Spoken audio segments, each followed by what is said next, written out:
Boa noite. Hoje é quarta-feira, 16 de dezembro de 2020. O governo federal apresenta Plano Nacional de Imunização contra a Covid-19. A União atendeu a um apelo da governadora Fátima Bezerra e inclui os professores entre as categorias prioritárias. Secretaria Estadual de Administração Penitenciária suspende visitas presenciais no pavilhão 4 da Penitenciária Estadual de Alcaçuz. Um preso testou positivo para a doença causada pelo novo coronavírus. E você vai ver também. O Rio Grande do Norte pode ter redução de 291 milhões de reais no Fundeb. A estimativa publicada pelo Ministério da Educação deve impactar, inclusive, o reajuste anual do piso dos professores. E eu vou receber para uma entrevista via Skype, aqui no estúdio, o deputado estadual Francisco, do PT. Essas e outras notícias a gente confere a partir de agora com o Band Cidade, que está no ar.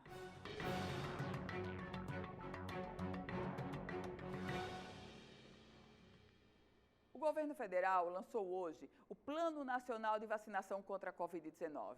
Esse plano prevê a vacinação inicial de 51 milhões de pessoas prioritárias. O Rio Grande do Norte irá seguir esse plano nacional. A governadora Fátima Bezerra esteve na solenidade e comentou o anúncio, cobrando inclusive uma data para início da aplicação das vacinas. A gente vai ouvi-la agora. Solenidade aqui, com a presença do presidente da República, representação do Fórum dos Governadores, onde o secretário nacional de saúde apresentou um plano nacional de vacinação, onde o ministro aqui afirmou que o Ministério da Saúde vai assumir a coordenação do Plano Nacional de Imunização, que é o que nós estamos a reivindicar, a cobrar já há bastante tempo. Os estados aqui reafirmando o seu compromisso de aderir ao Plano Nacional de Imunização, bem como, mais uma vez, ressaltando a importância do governo federal adquirir todas as vacinas que tenham respaldo técnico e científico da Anvisa, e agora o que nós esperamos é o calendário, é a data. Estamos todos ansiosos, naturalmente, pelo anúncio de quando, de fato, vai começar a vacinação contra a Covid-19. Há uma grande expectativa em torno disso e o anúncio feito hoje, a solenidade realizada hoje em Brasília, ela marca muito mais do que um simples anúncio. Ela marca o início de uma congregação de todos em um mesmo caminho. Estava sendo muito triste a gente ver forças paralelas de gestores atuando politicamente. O que precisamos é de um plano nacional de imunização rápido, ágil, eficaz. E sempre bom lembrar que vamos necessitar urgentemente dos materiais, do insumo para aplicar a vacina. E o número de casos suspeitos de reinfecção pela Covid-19 aqui no Rio Grande do Norte cresceu de 5 para 16. No dia do anúncio do primeiro caso confirmado de reinfecção no país, a Secretaria Estadual de Saúde disponibilizou para a população um formulário online que pode ajudar a mapear os casos suspeitos no Rio Grande do Norte. Quem teve sintomas gripais em diferentes momentos ao longo desse ano e possui mais de um diagnóstico positivo de exame do tipo RT-PCR para a Covid deve preencher o formulário online disponibilizado pela Secretaria de Saúde do Rio Grande do Norte. Por meio dele, o governo deve ampliar a investigação dos casos suspeitos de reinfecção no estado. Nesse formulário, a gente coleta as principais informações do paciente para a identificação dele, então, nome completo, o CPF, assim como a gente coleta o e-mail, o telefone e o endereço de residência. Além desses dados de informação específicas do paciente, nós coletamos informações clínicas. Então, a respeito dos sinais e sintomas que ele apresentou, quais foram os exames que ele realizou, qual foi o período, data de início de sintoma. Então, a partir dessas informações, a gente consegue fazer um processo de triagem. E aí, diante dessa triagem, a equipe do CIEVES, que é o Centro de Informações Estratégicas de Vigilância em Saúde do Estado, entra em contato com esse paciente para prosseguir com a investigação ou apenas informá-lo que ele não atendeu aos critérios para a investigação de reinfecção. Mais de 430 pessoas já responderam o formulário. Desse total, 30 pacientes se enquadraram para a próxima etapa da triagem, que é a de conferência da documentação informada. Profissionais da Secretaria Estadual de Saúde devem entrar em contato com esses pacientes nos próximos dias. Não basta apenas o paciente ele possuir os resultados positivos para a Covid-19 através do RT-PCR em 2 momentos diferentes e apresentar a clínica sugestiva. A gente precisa literalmente passar por um processo de investigação laboratorial, onde essas 2 amostras do RT-PCR precisam passar por um novo processamento, o qual nós chamamos de sequenciamento genético, e aí só a partir da comparação dessas 2 amostras é que nós conseguimos confirmar ou não um caso de reinfecção para a Covid. Então, nesse aspecto, torna-se inviável a análise dos casos para a investigação de reinfecção quando não há disponibilidade dessas 2 amostras. O Rio Grande do Norte possui hoje 16 casos em investigação por suspeita de reinfecção pelo novo coronavírus. Obviamente, é possível sim que haja um aumento desses números de casos que estão notificados para um procedimento de investigação de reinfecção. Mas vale salientar, né, que para a conclusão desse processo de investigação da reinfecção é necessário passar pela etapa de realização do sequenciamento genético de ambas as amostras e a comparação entre elas para afirmarmos se foi uma reinfecção ou não. E como já foi dito por outros especialistas, nós temos casos sim de pacientes que são infectados pela Covid-19 e apresentam ao longo do período, depois dessa infecção, o reaparecimento de sinais e sintomas em alguns momentos, que chamam de recrudescência da doença. Então isso pode acontecer, mas não é um fato tão comum. E após um preso testar positivo para a Covid-19, a Secretaria Estadual de Administração Penitenciária, a chamada SEAP, suspendeu hoje as visitas presenciais no pavilhão 4 da Penitenciária Estadual de Alcaçuz, em Nícia Floresta, região metropolitana de Natal. O presídio é o maior do estado. Desde o dia 10 de dezembro, 5 presídios do Oeste Potiguar também tiveram as visitas suspensas. A medida da Secretaria Estadual de Administração Penitenciária é uma medida extremamente sensata e necessária. Em tempos de pandemia da Covid-19, não dá de maneira alguma para termos tolerância. Se um preso testou positivo, fecha, para tudo, inclusive visitas no presídio. E o Band Cidade faz agora um rápido intervalo. A gente se encontra em 1 minuto.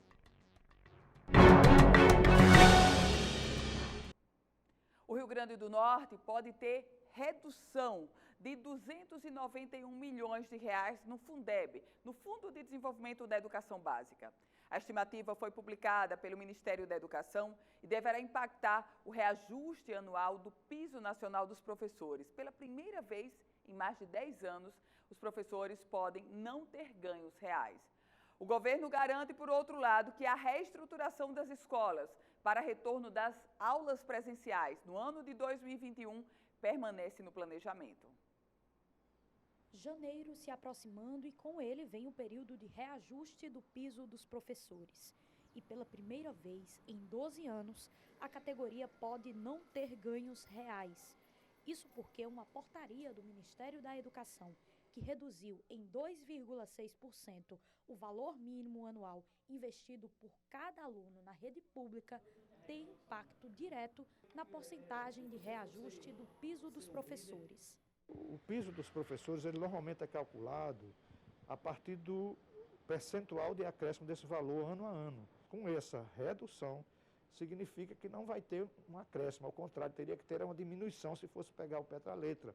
Como o salário de professor, o salário, né, é irredutível pela Constituição, os salários vão continuar, e por enquanto, se mantiver isso, né, não tem aquela obrigatoriedade de mudança no piso nacional, que inclusive é instituído no próprio Ministério da Educação, fazendo esse cálculo todos os meses de dezembro em cada ano. Pela primeira vez na história, esse piso não vai ter, né, esse valor e ganho real para os profissionais da educação. Com a nova portaria publicada pelo governo federal, o custo estimado por cada aluno caiu de R$ 3.440,29 em 2019 para R$ 3.349,56 em 2020.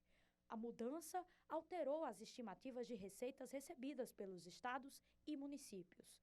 Com a redução, só a rede estadual de ensino deve deixar de receber cerca de 102 milhões de reais. O déficit total no Rio Grande do Norte ficou na casa dos 291 milhões de reais. O secretário estadual de Educação explica que os valores redistribuídos pelo Fundeb representam cerca de 80% de tudo que é investido em educação pelo Estado. Pouco mais de 1 bilhão e 300 do que nós investimos em educação, 900 e um pouco também foi do Fundeb. Só que dessa parte do Fundeb nós já utilizamos cerca de 73% para a folha de pagamento.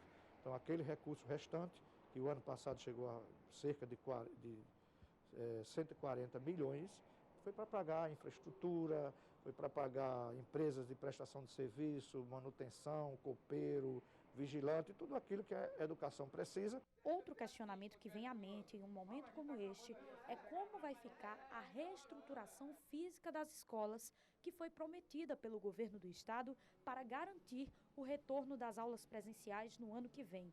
O secretário explica que o planejamento deverá ser mantido, já que os valores para reestruturar as escolas por causa da Covid são provenientes de recursos próprios e também do PDDE, o Programa Dinheiro Direto na Escola. O Ministério da Educação repassou, desde a semana que passou, recurso que ainda não atingiu a todas as nossas escolas, mas deve ir para todas, um recurso que vai se associar aos 8 milhões que nós, do governo do estado, já tínhamos planejado e previsto para fazer todas essas questões, deixar as escolas preparadas para o retorno, provavelmente, que está tudo planejado para 1º de fevereiro de 2021. E precisa estarmos com tudo pronto para fevereiro, para a retomada da aula. Embora, muito provavelmente, nós iremos voltar no sistema híbrido, com aulas também remotas. Mas é preciso, sim, dar uma acelerada no quesito do preparo para a rede pública estadual e municipal de ensino. Com relação a essa redução do Fundeb, do Fundo de Desenvolvimento da Educação Básica, não perde só o professor, não. Aliás, infelizmente, perde o professor. Os bravos, os guerreiros, os lutadores profissionais da educação. Mas perdem os professores, perdemos todos nós, porque a qualificação e a valorização do professor é, sobretudo, a qualificação e a valorização da própria educação, tão essencial para a construção da cidadania e a formação de nós, cidadãos. Mudando de assunto, a amizade e a troca de cartas entre os intelectuais potiguares Hélio Galvão e Oswaldo Lamartine viraram agora tema de um livro que foi lançado ontem na Academia Norte-Riograndense de Letras. A obra foi organizada por Dácio Galvão. Abraços. A famosa saudação de despedida era, na verdade, a forma como o escritor Oswaldo Lamartine e o historiador Hélio Galvão se cumprimentavam nas cartas que trocaram durante anos. É também o título do livro lançado esta semana pelo Nação Potiguar na Academia Norte-Riograndense de Letras. Encerrando as comemorações do centenário de Oswaldo e, mais do que isso, sendo lançado na casa onde os dois cultivaram relações de amizades intelectuais e acadêmicas, que é exatamente a Academia Norte-Riograndense de Letras. Abraços reúne cartas, aerogramas e bilhetes trocados entre Oswaldo e Hélio. O livro foi organizado por Dácio Galvão. As cartas têm um conteúdo diverso, além de simbolizarem fortemente a relação de amizade fraterna que existia entre os dois escritores. Ela também sinaliza para aspectos de antropologia, aspectos de etnografia, ela sinaliza para livros raros, bibliografias, assuntos dos mais variados. Dácio, que é filho de Hélio Galvão e foi amigo de Oswaldo Lamartine, conta que o processo de organização do livro foi emocionante e familiar. Foi muito familiar tudo para mim, estar lidando com as cartas de Oswaldo ou com as cartas de Hélio ou com aquele diálogo que tantas vezes presenciei, inclusive no escritório do meu pai. O dinheiro arrecadado durante o lançamento será revertido para a Academia Norte-Riograndense de Letras. E no próximo bloco, a gente recebe para uma entrevista via Skype deputado estadual Francisco, do PT. O Band Cidade volta em um minuto. De volta com o Band Cidade. E eu recebo agora, para uma entrevista via Skype, o deputado estadual Francisco, do PT. Deputado, muito boa noite, bem-vindo ao Band Cidade. Boa noite, Ana Ruth, prazer imenso mais uma vez estar aqui com vocês, aqui no Band Cidade. Estou à disposição. Deputado Francisco, Carteira Nacional de Habilitação, a CNH gratuita, um projeto que teve a participação do senhor. Como é que o senhor avalia o desfecho agora, tornado lei, deputado? Ana Ruth, primeiro eu fico muito feliz, porque quando eu cheguei na Assembleia, o ano passado, eu fui informado que essa lei, a 459/2011, ela já estava aprovada e sancionada desde 2011. Faltava a regulamentação, então imagina, Ana Ruth, 9 anos, quase uma década, uma lei de um alcance social tão grande, esperando apenas a regulamentação. Então eu comecei a me articular, tive reuniões no Detran, tive em várias secretarias do governo do estado, no gabinete civil, conversei diretamente com a governadora, fiz requerimentos na Assembleia, cobrei, fiz audiências para que a lei da CNH popular pudesse ser regulamentada e beneficiar dezenas, centenas ou milhares de pessoas aqui no Rio Grande do Norte que sabem pilotar uma moto, guiar um carro, mas não têm condições financeiras para tirar sua habilitação devido ao custo. Então, ontem, graças a Deus, a sensibilidade da governadora Fátima e de toda a sua equipe, pessoal do Detran, da Secretaria de Infraestrutura, a CNH social foi regulamentada e a previsão é que, a partir do próximo ano, ela seja colocada em prática. Segundo o diretor do Detran, Johnny Elson, serão aproximadamente R$600 mil já investidos a partir do próximo ano para implementar a primeira etapa da CNH popular, garantindo às pessoas de baixa renda, dentro dos critérios estabelecidos na lei, o direito de ter sua habilitação de forma gratuita. Deputado Francisco, quem terá direito? Porque o critério é das pessoas menos favorecidas. Agora, como vai ser feita essa seleção das pessoas a serem beneficiadas? Olha, Ana Ruth, o Detran irá disponibilizar todas essas informações à população potiguar. Os critérios já estão estabelecidos em lei. Essa lei atenderá pessoas de baixa renda e vulnerabilidade social e financeira, cadastradas no CAD único ou em programas sociais do governo federal, aqui no Rio Grande do Norte. E também existem aquelas exigências que são da legislação. Por exemplo, a pessoa não pode estar respondendo, não pode ter nenhuma condenação em processo por crime de trânsito, tem que saber ler e escrever. Ou seja, há uma série de critérios para que as pessoas possam ser contempladas e o Detran disponibilizará as informações e os meios para que as pessoas possam se cadastrar e, a partir daí, passar por um processo de seleção. Deputado, eu queria aproveitar a presença do senhor aqui no estúdio para a gente fazer um balanço deste ano legislativo. O ano está encerrando, a Assembleia está nas suas últimas sessões. Qual o balanço que o senhor faz, deputado, do ano legislativo em um tempo tão excepcional? Pois é, Ana, um ano muito difícil para todos nós. A humanidade se deparou com essa pandemia do coronavírus e nós tivemos que nos adequar a uma nova normalidade, né? A um novo normal, como as pessoas chamam. No primeiro momento, a Assembleia ficou quase um mês, cerca de 30 dias aproximadamente, num processo de suspensão das atividades presenciais e, a partir daí, nós começamos a trabalhar em regime remoto, em home office ou virtual, e tivemos uma comissão que foi formada para acompanhar as ações de combate ao coronavírus, da qual eu ainda faço parte, sou membro. Depois, à medida que o tempo foi passando, as sessões voltaram a ser presenciais e remotas, na forma híbrida. Hoje nós ainda funcionamos dessa forma. Quem não está no grupo de risco vai para a Assembleia. Quem é do grupo de risco fica em casa participando através das sessões remotas. Mesmo assim, a Assembleia produziu muito. Foram centenas de requerimentos aprovados na Assembleia, foram audiências virtuais, reuniões remotas.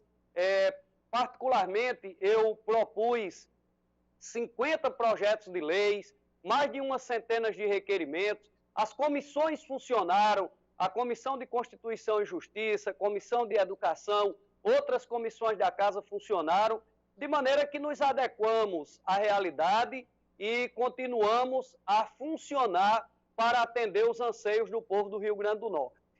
Deputado, o senhor integra a Comissão de Educação, o senhor é professor, integra a Comissão de Educação e neste ano nós tivemos um ano letivo muito atropelado.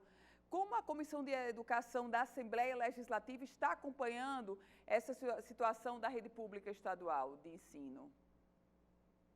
Ana, nós da Comissão de Educação fazemos parte de um comitê que foi criado para avaliar essa situação do ano letivo e a questão da volta às aulas de forma presencial. Porque, na verdade, nós tivemos a suspensão das aulas presenciais, mas aquelas pessoas que tiveram a oportunidade, os estudantes, as estudantes, tiveram a possibilidade das aulas de maneira remota. Entretanto, a gente sabe que isso não atende a todo mundo, porque, infelizmente, não é todo mundo que tem nas suas casas acesso à internet, que tem computador, que tem celular. Então, nós promovemos no âmbito da Assembleia, no âmbito da Comissão de Educação, algumas reuniões com a Secretaria Estadual de Educação para discutir a questão da reposição desse ano letivo de 2021, para discutir a questão das aulas de forma remota, a volta às aulas de forma presencial. Ouvimos também representantes da rede privada de ensino que nos cobraram esse espaço para poder oferecer alternativas de voltarem às suas aulas de maneira presencial, de maneira que a Comissão de Educação, ela funcionou dentro daquilo que foi possível em razão da pandemia do coronavírus, e o que eu posso assegurar para você é que a última reunião da qual eu participei foi a reunião que estabeleceu na governadoria, no auditório da governadoria, a volta às aulas presenciais, que está prevista para 1º de fevereiro de 2021, num acordo, numa espécie de TAC entre o governo do Estado, o Ministério Público, a Secretaria de Educação, a Undime e outras instituições. De maneira que a Comissão de Educação procurou cumprir o seu papel, acompanhando também a tramitação do novo Fundeb, não só a aprovação da PEC do Fundeb, como também a sua regulamentação, e dialogando o tempo todo com os parlamentares federais do Rio Grande do Norte, buscando fazer com que os parlamentares potiguares, deputados, deputadas, senadores e senadoras, pudessem aprovar o Fundeb de acordo com os interesses da educação pública básica do nosso país. Deputado, a rede pública estadual, pelas informações que o senhor tem do governo, de fato está se preparando para esse fevereiro? Porque fevereiro já é daqui a 2 meses. Ana Ruth, na reunião que eu tive a oportunidade de participar no auditório da governadoria, foi dito ao Ministério Público, a Secretaria Estadual de Educação estava presente, a Undime, que é a União dos Dirigentes da Educação Municipal, os representantes das secretarias municipais de educação. Foi dito pela governadora, pelo secretário Getúlio, que todas as providências estão sendo tomadas no sentido de garantir a toda a comunidade escolar, professores e professoras, servidores e servidoras, estudantes, que as condições estarão dadas a partir do dia 1º de fevereiro para a retomada das aulas presenciais. Agora, é claro que isso depende muito da evolução da pandemia. Pois não, Ana Ruth? Deputado, eu vou interromper o senhor, agradecer por essa participação, porque o nosso Band de Cidade está chegando ao fim. Muito obrigada, excelente noite para o senhor. Está aí a gente conversando com o deputado Francisco do PT. O Band de Cidade vai ficando por aqui. Lembre-se que todas as informações da política você confere no politicaemfoco.com, um site especializado na política do Rio Grande do Norte e do Brasil. Você continua com a gente porque chega agora o Jornal da Band. Boa noite e até amanhã.